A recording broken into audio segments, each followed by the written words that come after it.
Right, it's inspection day. So how do I prepare for the inspection? And then like what can I expect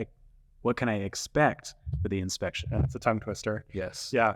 So prior to the inspection, after accepting the offer, we're going to have a conversation of how we can get ahead of some of the inspection things that typically come up. So super easy things like having the furnace serviced. That's a big one that comes up in inspections. We want to make sure that you have CO and smoke detectors. And we also want to make sure that the hot water tank is double strapped because we are at risk for an earthquake in Spokane. We don't want that hot water tank falling on anybody. Correct. So that has to be done. Yeah. So those are some easy basic things. You want to make sure that they have the inspector has access to the attic. That's a tongue twister.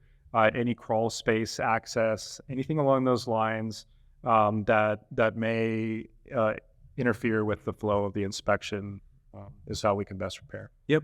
And we're not going to mask anything. We're going to repair things. And then the inspector is going to do a visual inspection. So their inspection could include scoping the sewer line for roots. They could include, they'll flush every toilet, turn every knob, open every window, turn on every light. And they're going to document every little thing that they find. And so again, this is not a thing where the inspection is a personal attack. If you paid $400 or $500 for an inspection, you're going to expect a great report from that person. So this person is going to document every little thing they find on the property. And then that buyer is going to have an opportunity to decide what's really important to them and what they want on that. So who comes to an inspection?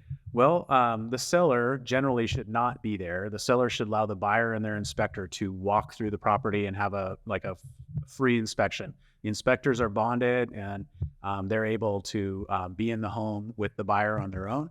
And the buyer will likely be there. Maybe some parents of the buyer or some relatives of the buyer would be there.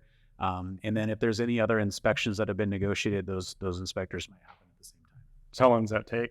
I would guess on 3 to 4 hours on an average size home. If it's a smaller home, less. If it's a rural property and you're going to be doing some well and other tests, it could take half a day or all day. So yeah. One of the big things we want to make sure we do is just let the inspector and the buyer have their own space in that, and we don't want to follow around. In fact, we don't want to learn the things along the way with the inspector. Anything we learn by being present at the inspection will have to ultimately be disclosed later. So great. So up in our next video, we'll talk about negotiating the inspection request. Yep.